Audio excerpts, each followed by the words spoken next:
Assalamu alaikum wa rahmatullah wa barakatuh. Toute louange et tout remerciement appartiennent à Allah subhanahu wa ta'ala, et que la paix et la bénédiction d'Allah soient sur son serviteur et dernier messager, Muhammad, paix et bénédiction sur lui. Cela étant dit, chers frères et sœurs en islam, je demande à Allah que vous alliez tous bien. Nous demandons à Allah d'accepter notre rassemblement, de pardonner nos péchés et nos manquements. Chers frères et sœurs en islam, aujourd'hui, je souhaite partager avec vous un hadith, et c'est un hadith magnifique dont nous pouvons tirer de nombreuses leçons. Inch'Allah, nous ne prendrons pas trop de temps. J'ai choisi d'intituler cette vidéo « As-tu demandé un ami pieux? As-tu demandé un compagnon vertueux ?» Vous comprendrez la raison de ce titre, Inch'Allah. Commençons donc avec ce hadith qui a été rapporté par un narrateur. Il fait partie de ceux qui sont venus après les compagnons. Il raconte une courte histoire. Il dit « Je suis venu à Alina. Une fois arrivé à Alina, j'ai fait une invocation en disant « Ô Allah, accorde-moi un compagnon pieux, quelqu'un de vertueux, avec qui je puisse m'asseoir et bénéficier de son savoir. » Subhanallah. Prenons un moment pour méditer sur cette magnifique invocation. Chers frères et sœurs en islam, avez-vous déjà demandé cela à Allah? C'était une habitude des pieux prédécesseurs. Quand avez-vous, pour la dernière fois, levé les mains et dit « Ô Allah, accorde-moi un compagnon pieux » même si c'est juste pour s'asseoir avec quelqu'un qui peut nous apporter un bienfait dans ce monde et dans l'au-delà. Aujourd'hui, la plupart d'entre nous possèdent un téléphone et chaque matin, nous nous réveillons et faisons défiler nos écrans. Certains suivent des chaînes islamiques, des savants, des prédicateurs, etc. Mais avez-vous déjà demandé à Allah avant de scroller en disant « Ô Allah, accorde-moi une conférence bénéfique aujourd'hui, permets-moi d'écouter une leçon profitable aujourd'hui, fais que je lise quelque chose d'utile aujourd'hui ». Chers frères et sœurs en islam, il est très important d'avoir ce type de relation avec Allah, où nous lui demandons tout ce qui peut nous être bénéfique dans ce monde et dans l'au-delà. Ainsi, à chaque fois que vous devez rencontrer des gens ou que vous cherchez à faire une nouvelle rencontre, demandez à Allah qu'il vous accorde une compagnie vertueuse. Même lorsque vous voyagez d'un pays à un autre ou que vous visitez un endroit particulier, demandez à Allah qu'il vous accorde une bonne compagnie.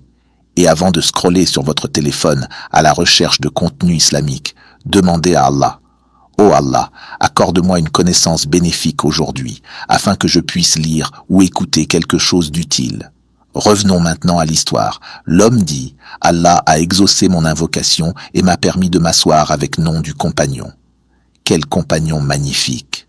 Imaginez avoir la chance de s'asseoir avec Abu Huraira, qu'Allah l'agrée, celui qui a rapporté la majorité des hadiths du messager, paix et bénédiction sur lui. Lorsqu'il s'assit avec Abu Huraira, il lui dit « Ô Abu Huraira, j'ai demandé à Allah de m'accorder une compagnie pieuse.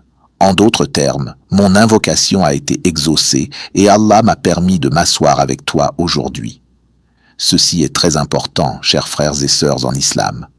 Lorsqu'Allah exauce une de nos invocations, nous devons le reconnaître et en être conscients. Reconnaître comment Allah répond à nos invocations est l'un des moyens de renforcer notre certitude et notre foi en lui. En reliant nos invocations aux réponses qu'Allah nous accorde dans ce monde, notre conviction en lui ne fait que s'accroître.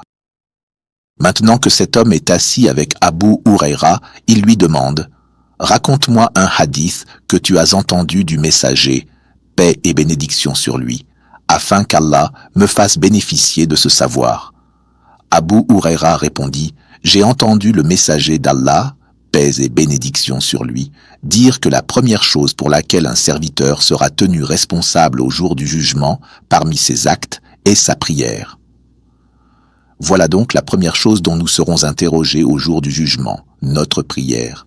Mes frères et sœurs en islam, c'est la première chose qu'Allah nous demandera, et il s'agit ici des prières obligatoires. Pourquoi est-ce la première chose sur laquelle Allah nous interroge? Parce qu'il s'agit de l'acte le plus important après l'attestation de foi, shahada. Après la profession de foi, l'acte le plus essentiel est bien la prière obligatoire. Les 5 prières quotidiennes sont une manifestation concrète de notre foi. Si une personne croit véritablement qu'aucun autre qu'Allah ne mérite d'être adoré, alors elle le démontrera par ses actions. Et la plus grande action qu'elle puisse accomplir est la prière. Mets en pratique ta prière, tu la dis avec ta langue, tu y crois avec ton cœur, puis tu la mets en action. Et la plus grande manière de mettre en action ta foi avec tes membres, c'est la prière. C'est pourquoi elle est la première chose pour laquelle une personne sera interrogée et tenue responsable le jour du jugement. Le prophète, paix et bénédiction sur lui, a dit « Si la prière d'une personne est correcte, si toutes ses prières obligatoires sont accomplies correctement et avec sincérité, alors cette personne connaîtra la réussite et sera sauvée. Elle sera sauvée du feu de l'enfer. Elle aura réussi, elle aura passé l'épreuve. Allah sera satisfait d'elle et elle entrera au paradis. » Puis le prophète, paix et bénédiction sur lui, et si sa prière est corrompue, si elle a été négligée, si une personne n'a pas prié, si elle a manqué certaines obligations ou conditions de la prière, alors elle aura échoué et perdu.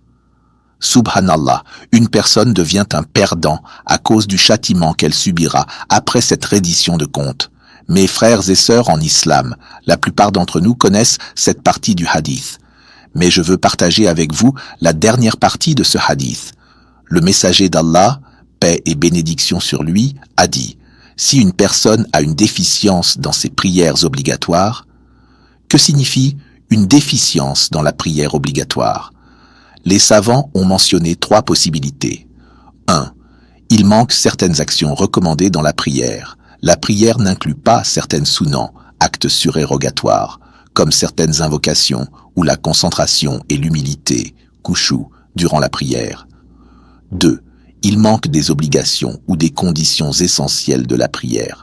Par exemple, une personne n'a pas accompli certains actes obligatoires au sein de la prière ou a omis certaines conditions nécessaires à sa validité.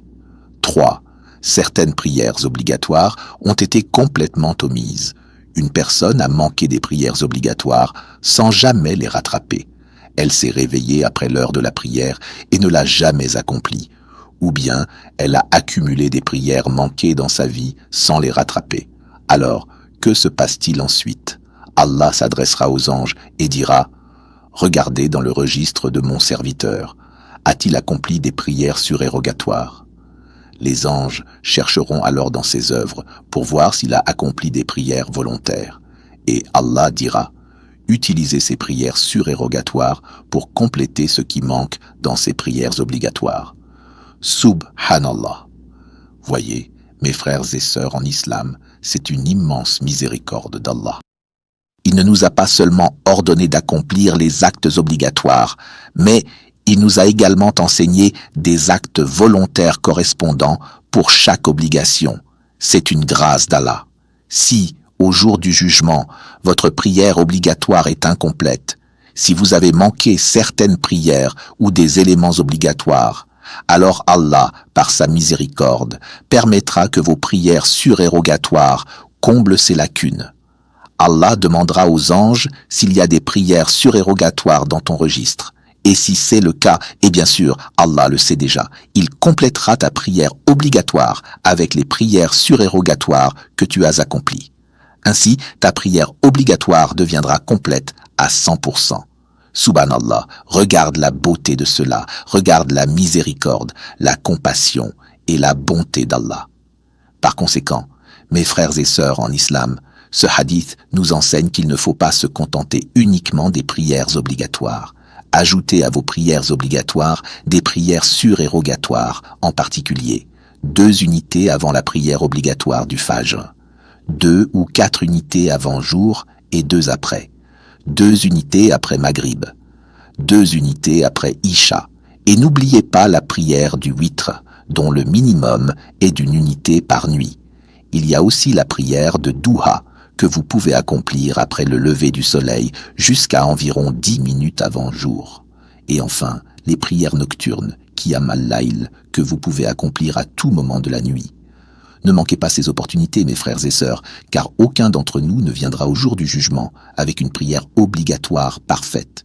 Il y aura forcément des lacunes dans nos prières. Nos prières obligatoires sont pleines d'insuffisances. Nous manquons de concentration, khushu, nous omettons certaines invocations, nous négligeons des occasions de faire des doigts. La plupart d'entre nous ne connaissent même pas toutes les invocations à réciter dans la prière, en dehors du tashahhud final. Alors, au jour du jugement, notre prière obligatoire viendra devant Allah et elle sera incomplète. Comment la compléter? Avec nos prières surérogatoires. Donc, mes frères et sœurs en islam, priez autant que vous le pouvez de prières surérogatoires, en espérant qu'Allah les utilisera pour combler les manquements de vos prières obligatoires. Puis, le prophète, paix et bénédiction sur lui, a dit que après cela, toutes nos œuvres seront jugées en conséquence. Le jeûne. Allah a rendu obligatoire le jeûne de Ramadan, mais nos jeûnes obligatoires peuvent être déficients. C'est pourquoi Allah nous a donné l'opportunité de jeûner des jours surérogatoires tout au long de l'année. Ces jeûnes surérogatoires compléteront les manques de notre jeûne de Ramadan. La zakat.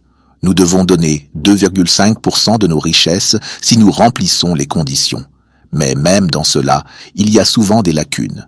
Allah nous a donc donné la possibilité de faire des aumônes volontaires, sadaqa, de jour comme de nuit. Ces dons volontaires compléteront notre zakat obligatoire au jour du jugement. Le hajj. Allah nous a ordonné d'accomplir le hajj une fois dans notre vie si nous en avons les moyens. Mais si notre hajj est incomplet, nous avons aussi l'opportunité d'accomplir des actes volontaires comme la Umrah ou d'autres bonnes actions qui peuvent combler ces lacunes. C'est ce que nous voulions partager avec vous, mes frères et sœurs en islam. Et voici un fait à méditer. Ceux qui délaissent les prières surérogatoires liées aux prières obligatoires, soit 10 ou 12 unités quotidiennes, ratent une énorme opportunité. Si vous ne priez pas ces prières surérogatoires pendant une année entière, vous aurez manqué 4320 unités de prière. Oui, 4320 prières en une seule année. 4320 occasions de réciter le Coran et d'en obtenir la récompense. 320 inclinaisons, ruku. 320 prosternations, sujud. 320 opportunités de faire des invocations et de se rapprocher d'Allah. Subhanallah, ne vous privez pas de cette immense récompense. Demandez à Allah de vous accorder une compagnie vertueuse et des rappels bénéfiques. Car tout ce que nous avons partagé aujourd'hui, si vous en avez bénéficié, c'est grâce au fait qu'un compagnon a demandé à Allah de lui accorder un ami pieux. Allah lui a alors permis de s'asseoir avec un savant qui lui a enseigné ce hadith et jusqu'à aujourd'hui, nous en bénéficions. Alors, demandez à Allah de nous accorder de bons compagnons et une science bénéfique. Nous demandons à Allah de nous accorder le succès dans cette vie et dans l'au-delà. Nous lui demandons, subhanahu wa ta'ala, de faire de nous ceux qui accomplissent la prière à l'heure et de nous accorder la force de prier les prières surérogatoires jour et nuit et d'accepter tout cela de nous. Amin. N'hésitez pas à liker la vidéo et à vous abonner pour nous soutenir et nous encourager. Qu'Allah vous bénisse. Assalamu alaikum.